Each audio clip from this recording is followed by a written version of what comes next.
Tonight on Denver7 News at 6. We need different types of housing at different price points. Local mayors hear ideas on how to make housing more affordable. Will it help with affordable housing? Yes, it will. We hear from locals who say they need to go back to the drawing board. I don't see any of these as being affordable, first of all.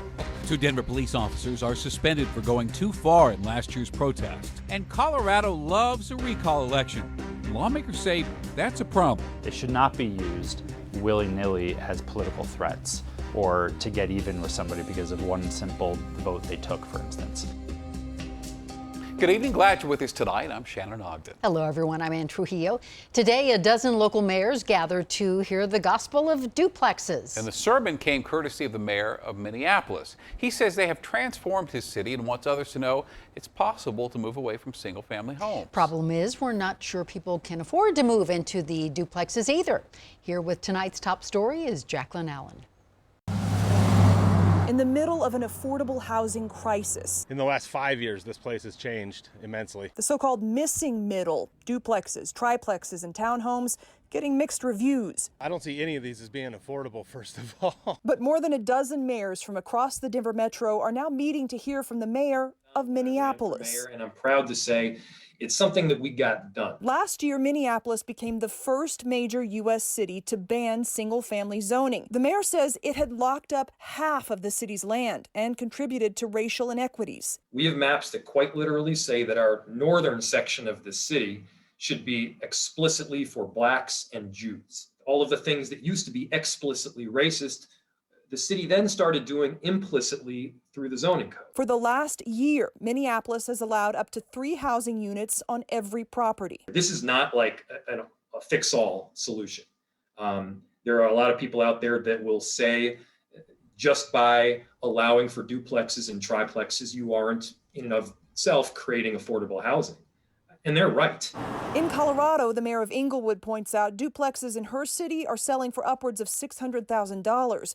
A good deal for developers, but hardly affordable. Everything was low slung a decade ago, and now it's just huge. In Denver, 2019 zoning changes allowed more missing middle construction, with concerns from neighbors. They're like triple the price of everything that they're scraping and putting up, and you're increasing the density and the traffic, and we're kind of at our breaking point now. The bottom line, though, Colorado needs more affordable homes. Some say this is a potential tool in the toolbox. This is a huge issue for employers that their employees can't afford to live here. What if you simply allowed even duplexes or triplexes to be built where historically you only allowed a single family home? Will it help with affordable housing? Yes, it will. And the data proves that out. Is it the only solution? No, there's a ton of other work that needs to happen. For Denver7, I'm Jacqueline Allen. Denver landlords now have to obtain licenses for long-term rental properties under a law passed this week. So that means properties must be inspected, a process that can run several $100s. There's also an application fee that will run $25 before eventually doubling to $50. I think definitely that fee is not something that the landlords are going to end up paying. They'll find a way to pass that along to the tenants. I believe that renters should have that same right and level of expectation that their housing is complying with our minimum housing standards. There are roughly 54,000 rental properties in Denver. 2 Denver police officers have been suspended for excessive force after a review found they fired pepper balls and pepper spray at protesters without cause last summer. One of the officers tried to convince superiors he was defending himself, and they didn't buy it and suspended him for 10 days. Another admitted he was in the wrong and apologized. He was suspended for 6 days. Letitia Stout has decided she'd like an attorney after all. She thought she could defend herself on the accusations that she murdered her stepson Gannon last year. The judge tried to convince her that was a mistake. Belatedly, it seems she now agrees. The woman killed by a bear near Durango has been identified as 39-year-old Lainey Malavolta. The bear and cubs involved were put down. Well, Parks and Wildlife now say several hundred fish were killed in that fuel spill in the St. Vrain last week. And drinking water said to be safe, though soil was found to be contaminated with gasoline. The EPA will spend the next several weeks cleaning that up. All right, Denver is officially off to its soggiest start since World War II. And Mike, you'd think the entire state would be drought-free, but that is not the case. No, it's a kind of a feast or famine deal right now. Denver, again, getting showers, even some rumbles of thunder. And matter of fact, we had up in Brighton a little bit of pea-sized hail just in the last 20 minutes. But look at across the region. It's dry in Utah, Arizona, western Colorado, and the drought continues very, very bad in those areas. We've seen great improvement here in the Denver area and across northeast Colorado, but still severe to exceptional drought over western Colorado and still moderate drought on the eastern plains. So the headlines on this one: a few showers tomorrow, warmer and drier for the end of the week, a new storm for the weekend, and a cool, wet period early next week. Here's the 10-day outlook calling for cooler than average conditions and slightly wetter, again, where that's already getting better in the northeast part of the state, still dry to the west. And unfortunately, the longer range forecast, the 30-day, is warmer than average, and in the areas that need that moisture, drier than average. So we've been getting some help in this part of the state, but our western neighbors are not seeing that much relief.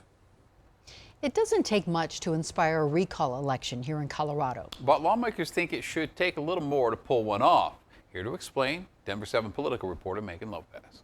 Petition signatures. We have a voice, we want our voice to be heard. If there's one thing we've seen a lot of in Colorado in recent years, it's recall petitions. State lawmakers have faced them for oil and gas bills, gun legislation, supervised injection sites, and more. Reopening faster than Governor Polis has faced two. More locally, there's been recall attempts in Arvada over trash collection, Elizabeth over development, Nederland over rental rules. The list goes on. Many of those efforts fail, but they're still costly and time-consuming. I mean, I think recalls are very serious. So Democratic lawmakers have brought forward an election bill that in part addresses recalls. They should not be used willy-nilly as political threats or to get even with somebody because of one simple vote they took, for instance.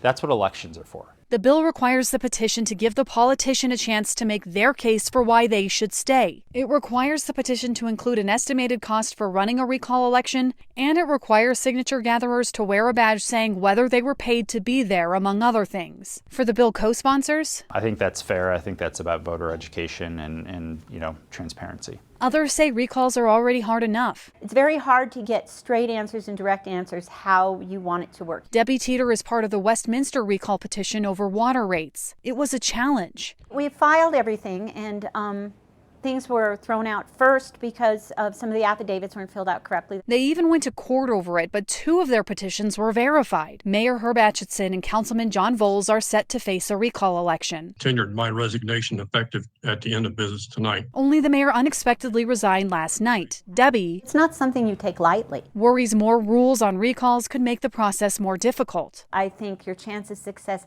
as it is right now, is so narrow for a chance of success.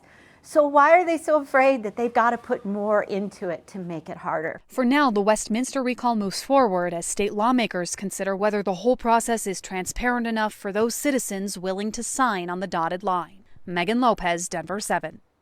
100,000 fewer vaccines administered in Colorado last week than the week before. 367,000 were given out the week of April 18th compared to 259,000 the week of April 25th.